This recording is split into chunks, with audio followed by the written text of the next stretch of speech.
Many of you may feel that what you're about to hear may be taboo and even a little dirty. My name is Melissa Ramos, nutritionist and acupuncturist, and I love talking about shit.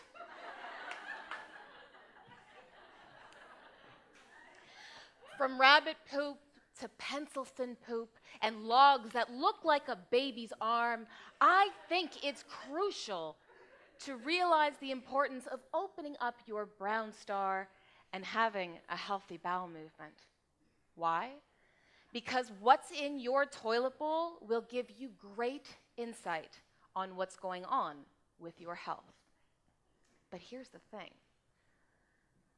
People are so scared to talk about it. I mean, ladies, we don't drop the mother load in our man's toilet bowl, do we? No. And fart? Hell no. We whisper in our panties. You see, the problem is that by not talking about it, many digestive issues continue to go unaddressed.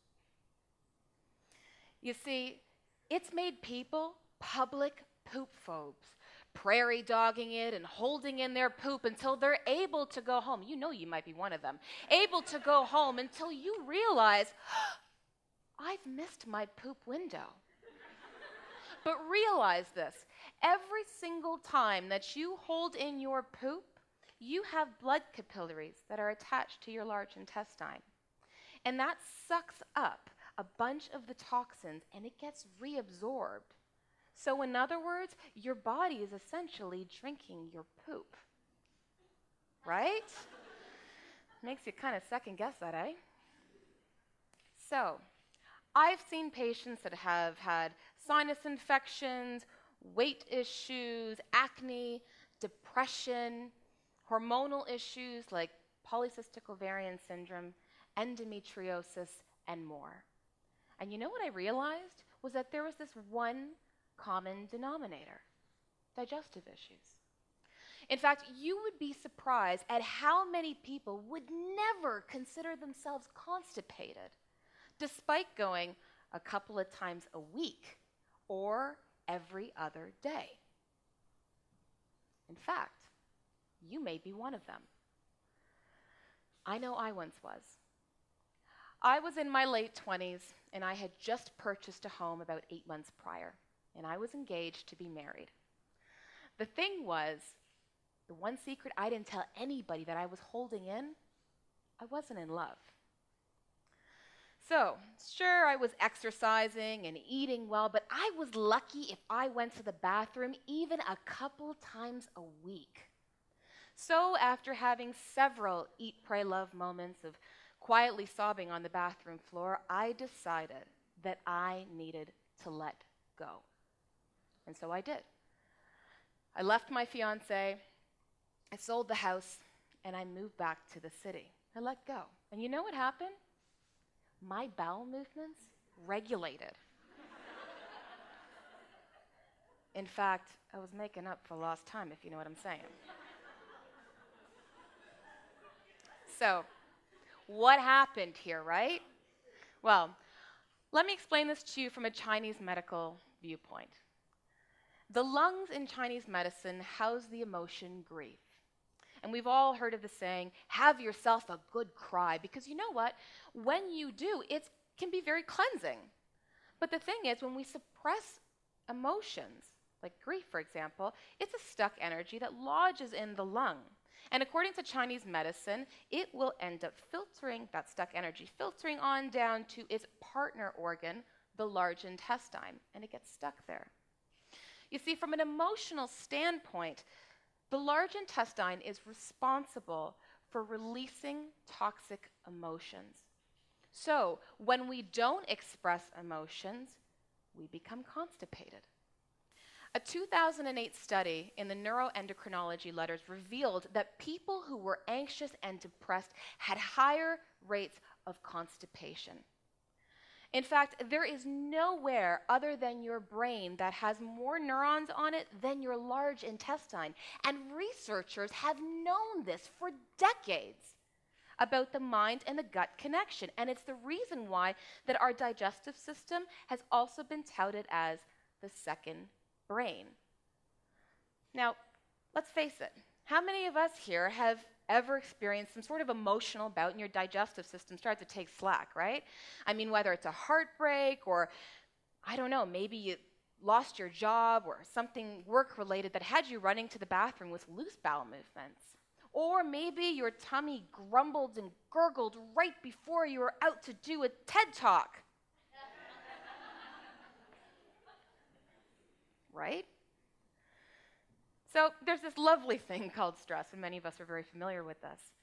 You see, most people would consider themselves reasonably stressed, whether it's, from financial stress or burning the candle at both ends, because, in North America, everything was due yesterday, right? The problem is that when we're stressed, our cortisol, which is our stress hormone, increases. When that cortisol level increases, then our digestive fire decreases. And when I say digestive fire, I also, essentially, that means hydrochloric acid, according to Western medicine. And this is kind of an important fact because we require hydrochloric acid to be able to break down food, particularly proteins, and turn on energizing vitamins like vitamin B12. And there's a ton of people who are deficient in vitamin B12 today, okay? And also, if you're somebody who eats and then all of a sudden feels bloated after you eat, you have to consider maybe I actually have low hydrochloric acid or my stomach fire is a bit weak. You see, stress really impacts how we assimilate food, how creates deficiencies, and it really impacts how we poop. Now, this isn't to say that only emotions affect our poop, because of course diet does as well, because as a nutritionist, I'd be out of a job, let's face it, right? Now, if you're somebody who is used to having a processed food diet, or you are used to like a long past antibiotic use, chances are that you actually might be deficient in good, friendly bacteria. And if this isn't making sense to you, the word probiotic might, okay? Because right now in the media, we hear a lot about probiotic in yogurt and so forth. And you're like, but I eat my yogurt, Melissa, I'm fine. But you know what? It's not a therapeutic dose for the digestive system. Not to mention, over 70% of us can't really digest dairy past infancy. So what would you do? You would take a probiotic supplement. Would be a great start. See, probiotics are essential for the digestive system. Not to mention, people who were deficient in good friendly bacteria in their digestive system also had higher rates of anxiety and depression. In fact, a 2011 study from McMaster University revealed that people who have a lack of good friendly flora had increased rates, or increased levels, I should say, of cortisol, our stress hormone that we were talking about. And as I just mentioned to you, stress is a huge factor behind how we poop. So, pencil-thin poop, figure A. I mean, let's face it, this is pretty damn common, right? I mean, most people have had a little pencil-thin poop. And what this means is that your body is so stressed. See, when we're stressed, don't we generally sort of hold our shoulders up as earrings? We tend to get that really annoying, like, heartbeat by our eye, and we're winking at that dude at the coffee shop, and you're like, I really don't like you, it's my eye thing. But it's true, right? Or you're grinding your teeth, and you wake up, and you're like, oh my God, this hurts so bad. Well, the same thing is happening in your large intestine. Your body is constricting, so you get this little pencil-thin poop that comes out, right? Because your body is trying to keep it together. So what's the resolution? Well, for starters, a great one is magnesium, a muscle relaxant. 70% of the North American population is deficient in magnesium. And this stat actually doesn't really surprise me at all. And the reason why is because when we're stressed out, we use up our magnesium stores. And when we're stressed out, what food do we generally turn to? Sugar, right? It's true. So, having sugar is a huge, massive culprit. And magnesium is essential because when we're stressed, we turn to sugar.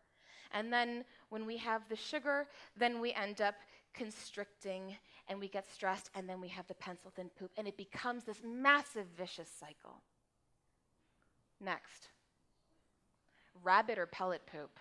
This is probably one of the most disappointing poops you could potentially have because no matter how hard you squeeze and wiggle it, you get left with this pellet poop. And you've all had it. And the reason why that you're actually having this pellet poop is for two major factors that I've seen in practice. Number one is dehydration. The majority of people today are not drinking enough water. You need to be drinking about 2 liters of water per day. And the second factor is a lack of fats. So the first one, dehydration, okay? Did you know that your poop is actually made up of 75% water? So when you don't have water, what do you think is pushing this puppy out? Right? And then there's this thing called fat. Now, I was a past advertising executive. I was in the field for almost 10 years. And the number one consumer purchase was low fat. Everyone was looking for low-fat products. If you are consuming low-fat products or you have this crap in your fridge, chuck it.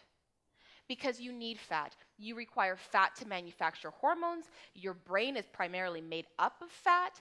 And not to mention, your cells are lined with fat. Fat does not make you fat. Sugar makes you fat. Next one, loose poop. This is kind of hard because sometimes when you have this, it makes these really silly sounds. And that's probably why some people are public poop phobes, I would imagine. Now, while, of course, nerves certainly do have a factor to play with loose bowel movements, because I know a lot of people, when they get nervous, they're like, bathroom. But here's another factor. Now, many of us here would say that we've gotten that skin prick test. Understand this, when you get that skin prick test from your doctor, that measures for an antibody that's revealing an immediate reaction. The thing that's really difficult when it comes to food is that many intolerances and allergies don't promote an immediate reaction. It promotes a reaction on a different antibody that shows up with symptoms with you 3 to 4 days later, which is why it's so difficult for many people to understand what the heck is causing me to have these really funky poops, whether it's loose poop or constipation or alternation between the two. All right, so before you probably all going, well, what's a healthy poop look like? But before we get there, let me show you how to poo. Hey, I'm dirty, but I'm not that dirty. So let me just give you a bit of an example. So a long time ago, and actually in some societies, they still have like a hole in the ground where they poop. So bear with me. I know there's some people in the back that might not be able to see this, but when they poop, they squatted, right? It's ergonomically correct for your bowels, which means you'll have proper elimination. Okay? And this is super, super important. So squatting is actually quite good to be able to eliminate everything. Because if you think about it, when it comes to colon cancer, studies have shown that 25% of colon cancer originates in the sigmoid colon. And that's that area that bends. But if you were squatting when you took a poop, you would actually help to alleviate some of that strain. Then what happened? The modern toilet. Now look at how I'm sitting. This puts strain on your bowels. So what's the resolve? Elevate your feet.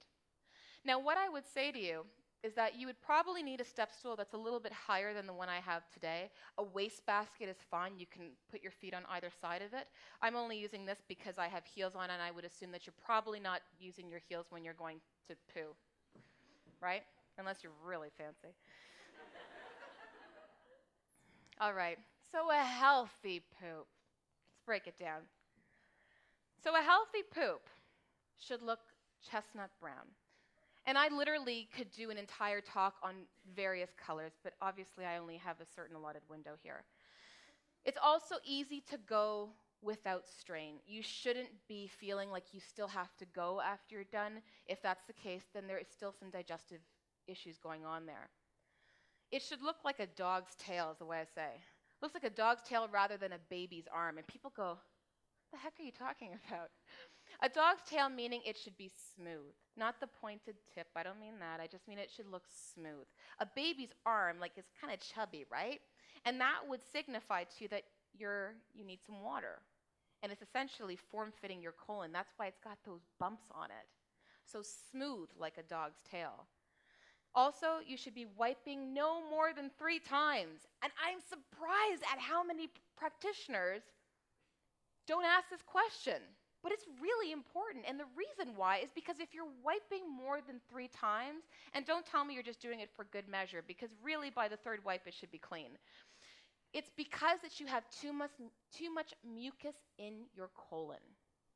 Okay? And if there's too much mucus in your colon, it might be from processed foods, maybe you had too much to drink the night before, fried foods, or whatever the case is. But really that's, for me, the rule of thumb. It should also sink, not float. And people go, really? Yeah. Because there's 2 reasons why that it floats. Number 1, either because there's gas trapped in your poop, and that could be because of the fact that you haven't had a good digestive process from the beginning, so it hasn't come out properly. Or number 2 is that you are not assimilating your fats properly. Okay? And in that regard, it would probably require for you to do a little bit of liver work as well, which also plays a role in digestion. So, back to my little happy poop face. Where does this leave us? I would love to think that I've inspired you to take even better care of your health and to realize that you really can reinvent your health by having a healthy digestive system, because this truly, people, is at the core of everything else. Mentally, how you feel, how you look, everything. So, the next time that you lay a brick, before flushing the graphic evidence, please, please, please take a good look at your poop, because your health is closer. The answers to your health are closer than you think. Thank you.